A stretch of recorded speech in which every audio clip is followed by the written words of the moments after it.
A lot going on in the NFL. Some teams making major moves. The 49ers, they're prepping for something with maybe an organizational reset. We'll find out when legal tampering starts tomorrow. Some teams already off and running. Major NFL trades, all that and more coming up on today's Locked On 49ers.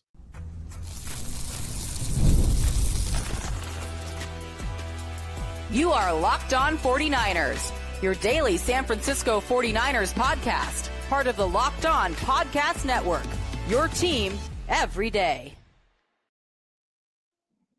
Welcome to Locked On 49ers. Brian Peacock and Eric Crocker at BD Peacock at Crocky209. Thanks everybody for making us your first listen on the Locked On Podcast Network, your team every day. Appreciate all the everydayers out there. Make sure you subscribe on YouTube and anywhere you get your podcasts. And if you're already subscribed, which you probably are, hit that thumbs up. Let us know you came through today. And if you're new to the show, welcome. You can catch us every single day breaking down everything going on with the San Francisco 49ers, man.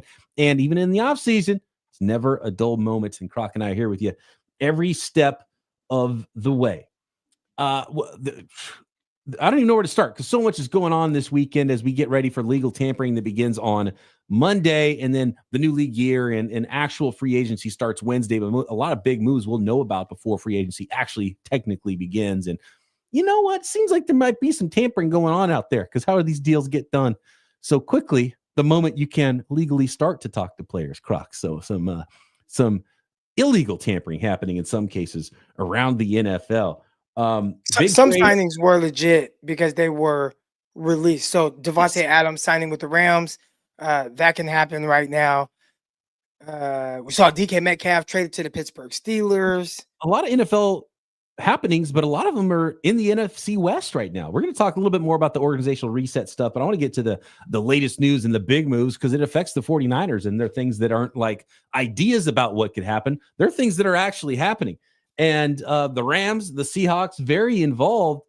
Were you shocked to see that Geno Smith got traded for a third-round pick to the Las Vegas Raiders from the Seattle Seahawks? What do you think the move is here for the Seahawks? And do you, from a 49ers perspective, do you like a Seahawks team with an unknown quarterback that could potentially be a lot of things, a draft pick, a veteran, a different veteran quarterback, or did you prefer them just to kind of hang out and be just kind of so-so with because I feel like with Geno Smith, we kind of knew what the Seahawks are, and it's not a super scary thing, but they're pretty good.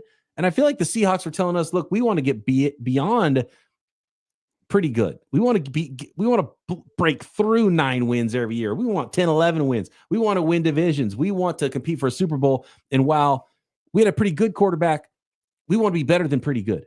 But for the Las Vegas Raiders, they're like, we would love to climb up to pretty good because they haven't even been there. Like 9 wins. Wow. That would be pretty awesome. So I actually kind of like the deal for both teams. Some people are acting like Geno Smith is some huge loss that the Seattle Seahawks will never be able to recover from. I don't necessarily see it that way. And I think it's pretty good on them to be able to get a third-round pick and potentially get just as good of a quarterback in, say, signing Sam Darnold and then get a pick because of it, right? Maybe I'm reading it wrong. Maybe I'm underrating who Geno Smith is. No, I don't think you are at all. I think these teams are kind of in 2 different places right now. The Seahawks are trying to get out of being mediocre. And they are a team that's kind of just been hovering and we can make the playoffs or barely get in. And Geno Smith kind of makes it to where the expectation is playoffs, but not a deep playoff run. And I think he was struggling to keep up with some of the quarterbacks and some of the play in the NFC West. We saw that a lot with the 49ers. And obviously this season, Seattle kind of had their way with the Niners a little bit, but that was something that we hadn't seen, especially in previous years when the 49ers were cooking and hitting on all cylinders. So, for the Raiders, it's different, right? You have Tom Brady kind of really helping run things a little bit and get this thing headed in the right direction. And I felt like it was something really good to get a guy like Geno Smith to where, hey, can we get to the point where we are competing for a playoff spot? Now, the difficult thing is you're getting Geno Smith and bringing him into a division with the Kansas City Chiefs, the Denver Broncos, who are now getting better, and the Los Angeles Chargers, who I think that they're going to continue to be good with Jim Harbaugh. So where does he fit in with all that? I mean, you'd say that he's the 4th best quarterback in that division, even maybe behind Bo Nix, I would think, or at least, yeah, I think it's behind Bo Nix probably, right? 4th to still 4th at quarterback in the division. Now, Probably. did you get better though? Because I mean, I think there were times where in the NFC West, maybe the 49ers didn't have the best quarterback in the NFC West, but hey, the team is better. So it gives us a better opportunity, especially if you could build a terrific roster around that quarterback. And maybe that's what the Raiders are trying to do. So I would like it more depending on, and again, if I'm talking as if it's me running the Las Vegas Raiders, how much am I paying you, Geno Smith? Am I paying you kind of just starting level money, or am I paying you to give me top 10 type of production, and I got to pay whatever the quarterback market is? and those things can drastically change how I view that whole scenario. Staying on the Seahawks, and we'll talk about the Rams move, getting Davante Adams as well. Another major trade from the Seattle Seahawks. They're sending DK Metcalf to the Pittsburgh Steelers. First of all, congratulations to the Pittsburgh Steelers. It only took them about, 2.5 years to finally get the receiver they've been looking for. They thought it might have been Brandon Ayuk.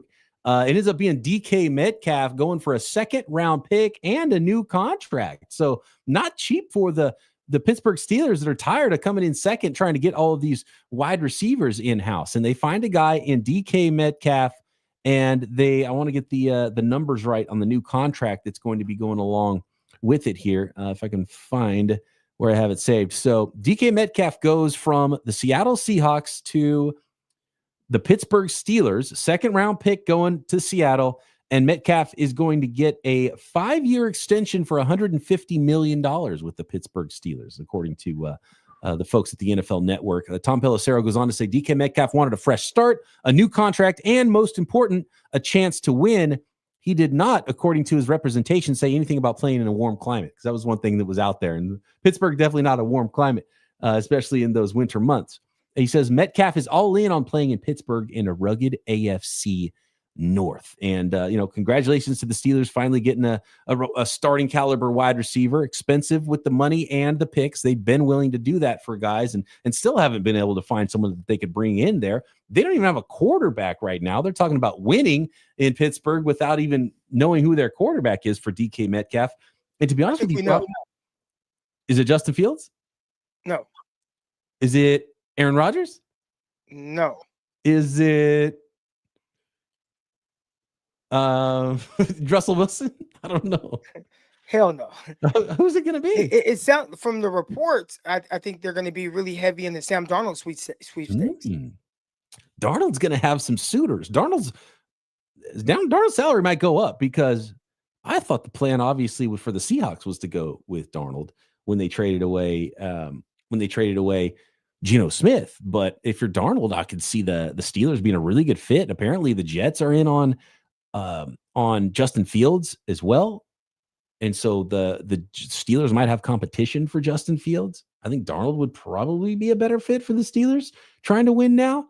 I think that's what you do, right? Like for him, how do we take the pressure off of Sam Darnold and not make him feel like he has to do everything like he felt like he had to do in both Carolina and in New York? You say, hey, it's a team that wants to run the ball. We'll see what happens with Najee Harris, but I do like the Warren kid at running back. And hey, man, we got some receivers. We got a good tight end and Freiermuth. You still got Pickens. You got DK. They still got young guys like Calvin Austin. Maybe you draft another receiver to kind of throw in there. So now it's like, hey, got weapons. We want to lean on the run game. Let's continue to kind of solidify this offensive line. But if they can get back to kind of having a better defense on that side of the ball, I think it's definitely a team that can compete with Sam Darnold in that division. Doesn't it seem, though, on paper that Pickens and DK Metcalf is a terrible tandem as far as like very too similar, like X outside? Not my favorite. Yeah. Not my favorite receiver tandem. Just the way that they win, it seems like a lot of vertical ball. There's been whispers, though, out of Pittsburgh that they're kind of frustrated with Pickens, more off the field than on the field, or just attitude in general. I wonder if Pickens might be available and the Steelers aren't done at wide receiver, because that would seem to be like, and then maybe Pittsburgh goes like Burden in the draft or something. And that would be a pair that makes a lot more sense. That may be the case, because I don't see how you trade a second-round pick for DK, pay him $150 million, and still say, hey, we're going to have a lot of money for George Pickens. And George Pickens is going to want a contract. So whether it's now or later, he's coming up on that, right? Yeah. Oh, yeah, he's getting pretty close. So it's whether it's now or later, I think Pickens could potentially be on the market, and then the Pittsburgh Steelers would still need another wide receiver to now pair with DK Metcalf instead of pairing with George Pickens. And so that's not done. And there's a lot not done. We haven't even seen what free agents are going to be signed around the NFL. The 49ers have been linked to a couple of veteran defensive linemen as we get close to legal tampering opening on Monday. And the Los Angeles Rams, not to be outdone, have traded for their own wide receiver next.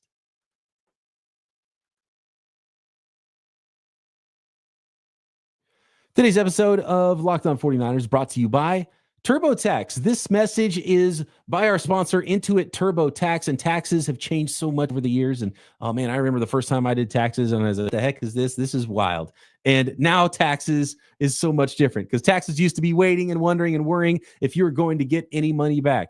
And then waiting and wondering and worrying some more. Now taxes is matching with a TurboTax expert who could do your taxes as soon as today. An expert who gives your tax their undivided individual attention as they work on your return, while you get real-time updates on their progress so you can focus on your day and what matters to you and let the expert take care of everything. They will find every deduction possible, file every form, every investment, everything with 100% accuracy. Also, you can get the most money back guaranteed. No waiting, no wondering, no worries. Now this is taxes. Get an expert now at TurboTax.com. Only available with TurboTax Live full service.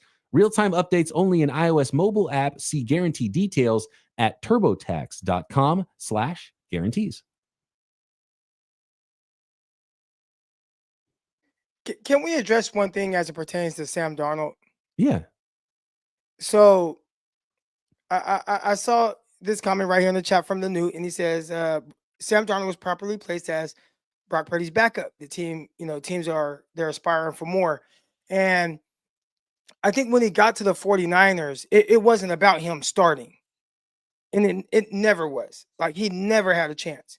The starting job was Brock Purdy's. There was never a competition. That was just a rehab or rehabilitation situation for Sam Darnold to just go somewhere and relax. You don't worry about the pressures of having to start, sit, learn some new things, maybe learn a way of going about things, and eventually take that somewhere else. And he did. And he went to Minnesota and they won 14 games, I think it was. And then went to the postseason. Now, the last two games just weren't great. And that's the lasting impression I think a lot of people are going to have. But that quarterback won 14 games in the regular season. 14. So it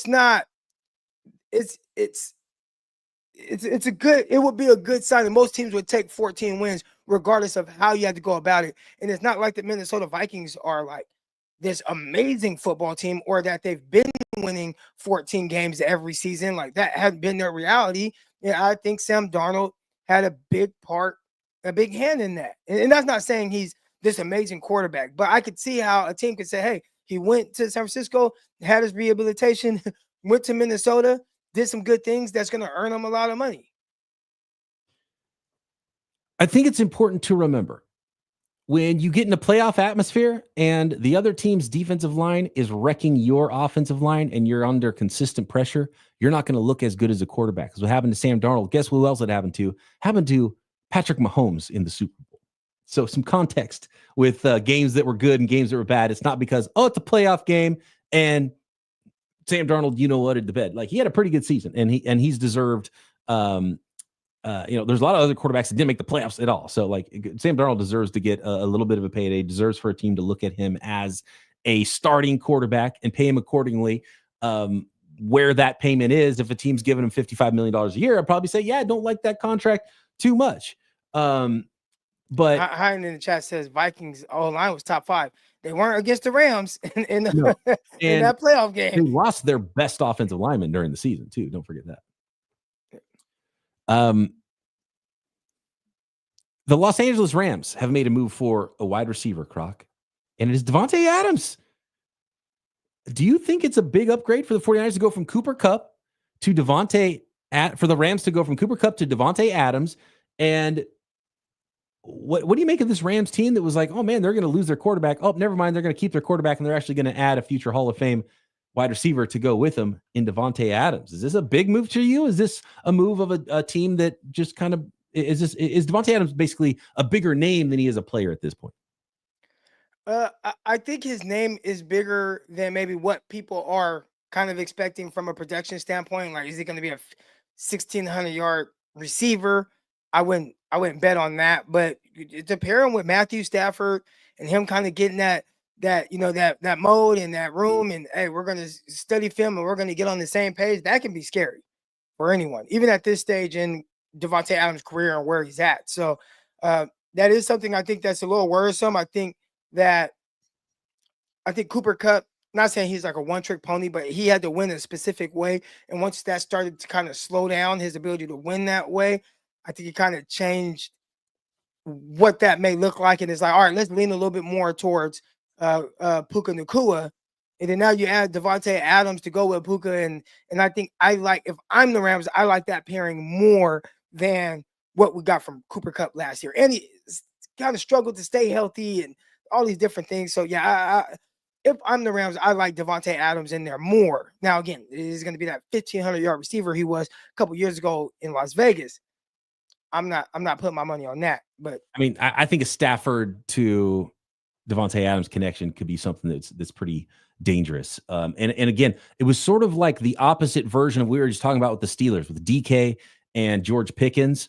The Puka Nacua, Cooper Kupp, they were both kind of like over the middle power slot type receivers. And Davante Adams can absolutely do everything on the outside and win, allow Puka Nacua to be more over the middle and do the dirty work, over the middle, grunt work stuff, and do some other things after the catch. And I think that's a nice pairing. I think it's a solid fit, and I think the Rams definitely did get better going from Cooper Kupp at that stage of his career to Davante Adams. Is there a contract? 2 years, 40... Where is it? 2 years, $46 million. So 23 per year on a 2-year contract, 26 of that guaranteed. So essentially the first year and then part of the second year, very little of the second year guaranteed. So it could be a 1 year, 20. Is it 1 year contract? Yeah. 1 year, 26 or 2 years, 46. Joey Bosa could be on his way to the San Francisco 49ers, Croc, according to Tim Kawakami. Tim Kawakami saying that there are very good conversations going, and now the 49ers could sign him any minute. He was released by the Chargers, as we mentioned a little bit earlier. So that means he's a free agent right now, and he doesn't have to wait until Monday or Wednesday to sign a deal with the San Francisco 49ers or anybody around the NFL. And according to let me see if I can find this. I'm losing I got too many bookmarks. There's too much stuff going on, Croc, right now in the NFL. This is nuts. The NFL offseason is king, man. I love it. It is so fun.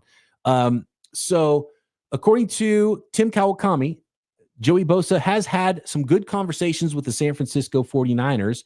And I wonder if those conversations and if the desire to play with his brother could make that contract make sense for the San Francisco 49ers on a short-term deal. And if even Nick could sweeten the deal by saying, okay, we can maybe structure mine a little differently that helps us bring in my brother. And maybe these two guys work together to get themselves in the same place to play together here. And for Joey Bosa to stay in California. And by the way, Tim Kawakami says that, quote, I think Jonathan Allen, who is now a free agent, who was released from the Washington Commanders, who was apparently involved in some of the trade talks when the Commanders were trading for Deebo Samuel, ended up being just the 5th-round draft pick and no other players.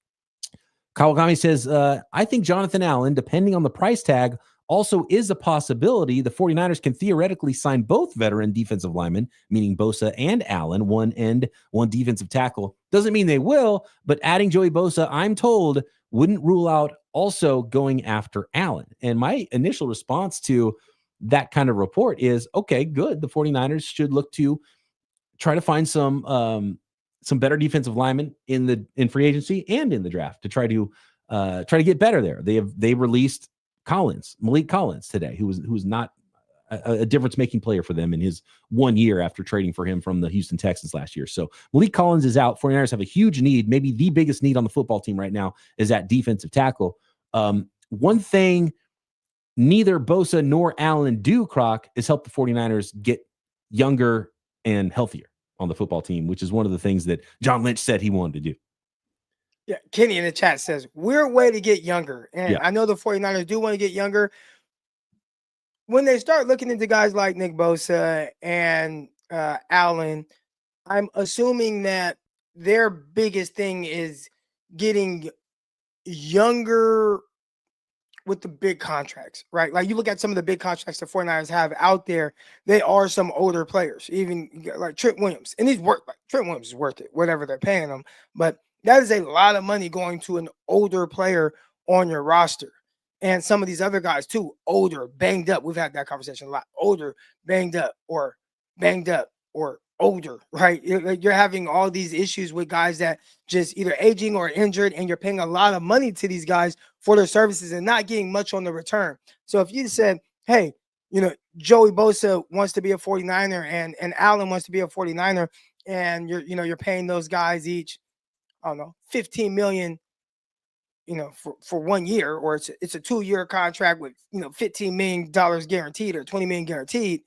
I think that's still a part of getting younger, especially if you use a draft pick to get, a younger defensive lineman as well. It's not like a long-term thing, but they got some money tied into other guys that aren't quite helping them right now. And I think that's the bigger issue as it pertains to the money problems.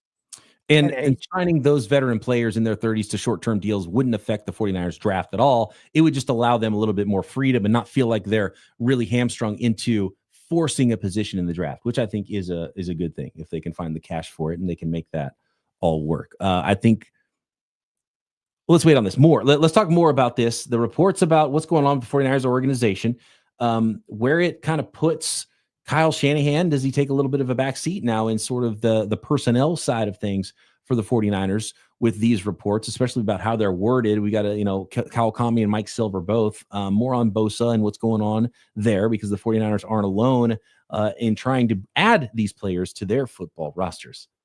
Next.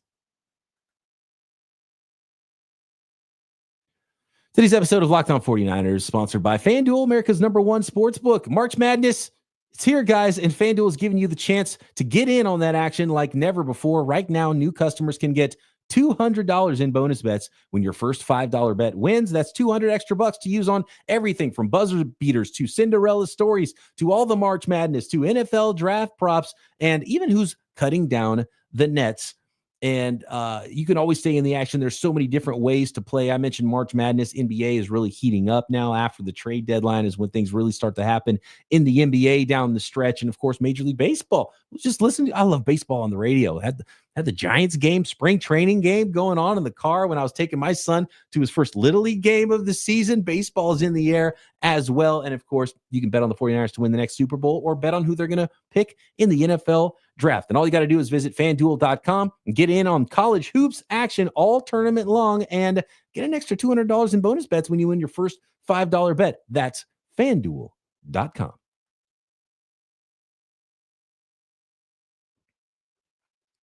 On the note of Joey Bosa real quick here, according to both Mike Silver and Diana Rossini now, and I think these are some recent reports here that were being alerted to in the chat. And so I don't have the reports in front of me, but according to the chat, Diana Rossini said that the Miami Dolphins are in on Joey Bosa and potentially even maybe more likely to sign Joey Bosa than the San Francisco 49ers. And Mike Silver adding that, quote, the 49ers have competition for Joey Bosa, which means two things, which means he's not going to come super cheap unless he really, really, really wants to take a discount to play with his brother. So that sounds like less likely. And look, we talked about this before when the Bosa thing first came up when he was released, Croc. And it's like, when have you known a Bosa to take a discount on anything?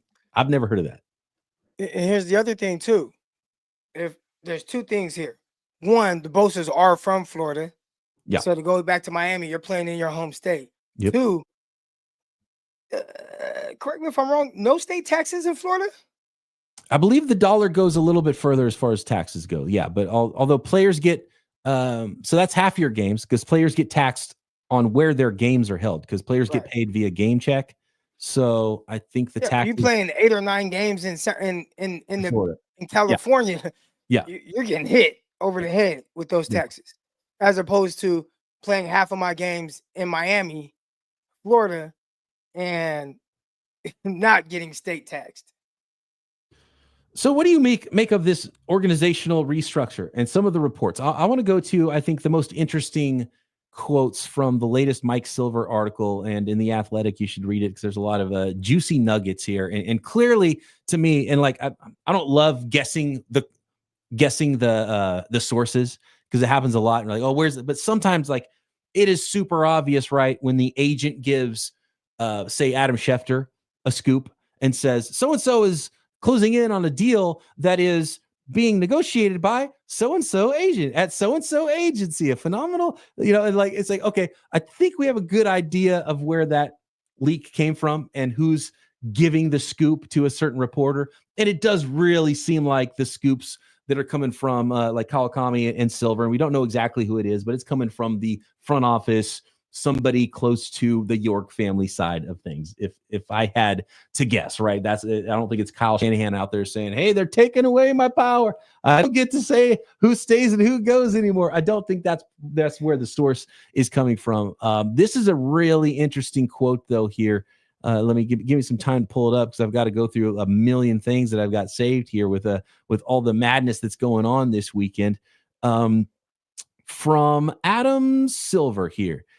This is kind of a wild quote. So, in the wake of a 6-11 season, a more significant change has taken place. Going all in is out. And this is the biggest part. Coach-driven emotion is no longer a guiding principle.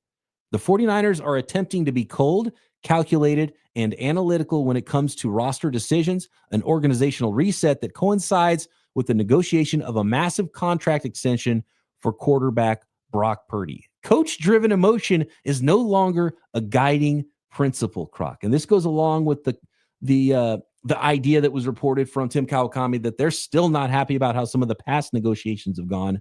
And specifically, maybe the Brandon Ayuk one is maybe the biggest and the latest, where they were about ready to trade him. And Kyle Shanahan at the last minute ran upstairs and made sure that they just signed the deal and gave him whatever they needed to get this across the line and not trade him to the Pittsburgh Steelers. So clearly there is somebody up top in the organization that is unhappy with how some things were going on. And to hear that from Mike Silver, somebody told him that is maybe Jed York himself, potentially Parag, potentially somebody that works with them in the building. Coach-driven emotion will no longer be part of it. And I think back to not only contracts, Croc, but some of the draft picks the 49ers have made, trading up for, Kyle's guys, the draft crush guys that Kyle has. And so I think the organization is starting to keep score a little bit and be like, look, when we do things right and we go and we do things as we planned out to do them, things go great. When we start getting emotional with it and we let Kyle just decide like, I'm not going to sleep if we don't draft this guy. Let's go trade up and get him. Those decisions have been bad. And to be honest with you, I think whoever the source here is probably pretty right about some of that. And maybe that's the way it should be. And maybe even go further, Croc, to say, hey, Kyle, Merry Christmas, rookie mini camp, open up all your new presents. We'll let you know who we drafted. Should it go that far? I think as this thing came together, right, the Kyle Shanahan and John Lynch, it seemed all along that they're in lockstep with all of their decisions. They're on board with one another. But after you and I stopped recording the last episode, one of the last things I said to you was, man, we're hearing about people being upset with the Ayuk contract, and it didn't make a whole lot of sense to me. Like, well, if you didn't want him, why'd you sign him? Then I said, wait, do you think there's some kind of division where there's some people on board with it and some people that just were not? And then now that it's played out the way it has, the people that were not happy with paying him that money to begin with, they're even more upset now. And now that this report has come out, I think it's very clear that some people were not on the same page. And now it's sounding like, all right, Kyle, we're stripping you of your roster power or your say so. And we're going to do things how we want to do it. We're going to do things that we feel is best. And if that is the case, if you are doing that to Kyle, because it seems like he's done that, and for all the bad, or I don't even want to say all the bad. Last year, it was a disaster. But you had 4 straight years of going to conference championship, or 3 straight years of going to conference championship game or a Super Bowl. You've been to multiple Super Bowls. So with him having heavy influence, there have been a lot of positives. And because of a situation, maybe there's more than one, but hey, we don't like the way this Ayuk thing turned out. So now we're just going to strip you of that power because people got hurt and you went 6-11. I don't know, that it just doesn't sound right. So maybe there's just been people that have been waiting for this slip up. Like they've been waiting for a reason because maybe they don't like Kyle as much. Remember the Jim Harbaugh situation. He went to 3 straight conference championship games and a Super Bowl in there. And during that last offseason before the 4th season, They're trying to trade his ass. Yeah, they're trying to trade him and all type of stuff. And it's like, what the heck? Like they just couldn't wait for something. Now, you went 8-8. Oh, your ass is out of here, and we're gonna mutually part ways. But it was like they couldn't wait for that to happen. Do you think that maybe what's going on with Kyle, even though Jay York seemed like he loved, remember, he was drunk and I love you guys, right? Like he was all in on John Lynch and Kyle Shanahan. Like, what changed? And is it coming from above even Jay York's head? The John and Denise York, maybe. No, I don't know. It's hard. I think there was more personality clash in the past, which was a big part of it with the Harbaugh thing. Could some of these difficult conversations lead to more personality clashes in the front office is what I would start to ask. And so then I would start to wonder if they came to the 49ers to be like, actually, here's another great quote from Mike Siller that kind of brings all this together. He said, quote, "In past years, as Jed York decided whether to dole out a massive signing bonus, he's talking about, to Purdy potentially, York might have been swayed by his coaches and GM's conviction. This time, I expect the owner and his chief negotiator, executive vice president of football operations, Parag Marate, to be as ruthless as they deem appropriate." And so how ruthless is that? I know this is as much as they deem appropriate, but is that like, hey, we're not moving off of 45 million? Yeah, I think the ruthless part of it is okay, sit out. Bye. Like, you're sitting out. You won't get paid. We're going to play this season. You are currently not here. That's what the score is. And that score is not going to change until we're not moving off of this money. That whatever our guarantees and all this, like if we don't deem you are worth more than this amount. And we will. The one thing I will say I like about that is you and I have talked about 49ers and they need to, hey, don't be afraid to see what's behind door number 2. Like you don't have to just pay him this because people are saying, well, this is what the market is. So they're saying, well, yeah, people may say the market is, we don't know because we're not going to test the market, but we say you are worth X amount of dollars today. Now, it's not all his fault. You're coming off of a season, his worst season of his short career so far to this point. A lot of injuries and whatnot, but that is enough to kind of justify, we don't want to pay you more than this amount. And for him, he could do one or two things: sign it or say, you know what? All right, I'll go out here on the 4th year of my contract. Not an ideal because anything can happen, injuries and all that, but and I'll knock on wood. All right, but I'll go out there, I ball out, and now you're going to have to pay me more. And I would say, because of how big of a commitment this is and how big of a contract this will be, I would love that if I'm the coach, because if you ball out and now I have to pay you more, at least I'm way more comfortable with paying you that amount, as opposed to things not going as great. You missed the playoffs. You win 6 games. We don't think you're worth about this much. Everybody's paying this. We're not trying to get stuck in situations like some of these other squads, right? So I would be like, hey, take 45 or play out your 4th year. And if you ball out, hey, we'll pay you 65 a year if you ball out, And, it may look like, oh, you could have had them for, 10 million less per year. I'd rather be sure what I'm getting and pay more than be questioning something and be upset like they are with the Brandon Ayuk situation. One last quote from Silver's article, again, in The Athletic. It's good stuff, a lot of insight. Quote, "The decision," this is about the Ayuk contract. "The decision was visceral, emotional, and in retrospect, excruciatingly regrettable." Is some of the phrasing used here to talk about some of the contracts the 49ers have done in the past. So I think a lot of things came together. The 49ers, first of all, need a lot more cash to do some other things and like buy football teams, soccer, as it is sometimes known. And what is it? Leeds, right? And then there's a Scottish team that they're buying as well. And one of those teams got promoted apparently in whatever league it is, EPL. I'm not sure what league it is. I don't follow soccer at all. So I'm not the one to ask about that, but it's going to cost a lot more for that. How much funding comes from the 49ers to run those franchises? The fact that the 49ers are doing all these huge contracts and then are 6-11. And you have to wonder if there's any feelings hurt behind the scenes where they come to Kyle and John. They're like, look, we got to change this and change that because we don't like the way this and that is gone. And then does that cause other arguments and conversations? And could you start to see some sort of a rift here or there? And the Silver, because I've heard there's reports that maybe it was like, okay, John Lynch is going to be kind of more in charge of the personnel stuff and less Kyle involved in some of those decisions. But the Silver report makes it sound like Kyle and John are over here and the upper, ownership side of the front office is kind of separate. Like that's where the separation is, that still John and Kyle are on their own team and the rest of the ownership group is on the other team. I don't know, which would mean that you're one more 6-11 season away from getting fired. And that would be the big thing for me is if, okay, you're doing a reset, you're not going to spend a lot of money. So you're probably not going to be a better football team than you were last year. But you pay your quarterback and then you go 6-11, fire your head coach, but you just paid your quarterback. That would be the worst possible scenario for the San Francisco 49ers, right?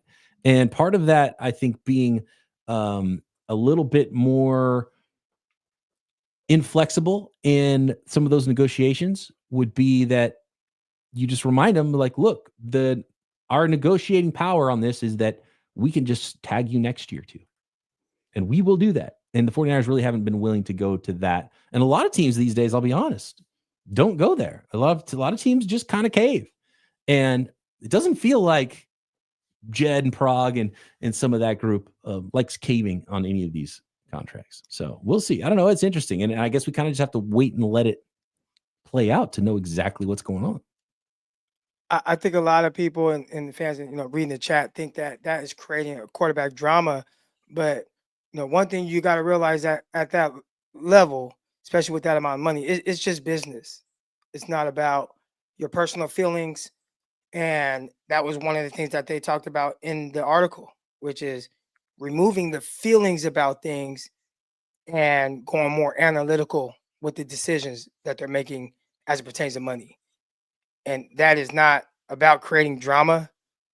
That is about making the best business decision for the squad now and moving forward and being comfortable with that decision that you're making. Yeah, I think those are two key words. The 49ers front office wants to be more analytical in their decisions and less emotional. And I think you can pretty much figure out what side of that certain folks might think that certain other folks are on in the 49ers organization. Fascinating stuff. Next time we speak, Croc, the legal tampering period will be open, and who knows, maybe we'll get a big shocker deal by the 49ers like a couple off seasons ago when they signed Javon Hargrave, when we thought there wasn't enough money to do anything. So we'll see. Do the 49ers really get cheaper and do nothing at the start of free agency and in the first wave, or are we talking about some new potential veteran free agents signed by the San Francisco 49ers when we record next time? Thanks everybody for making us your first listen here on the Locked On Podcast Network, your team every day. Subscribe on YouTube and everywhere you get your podcast. Croc and I back tomorrow right here. Legal tampering time. Locked On 49ers.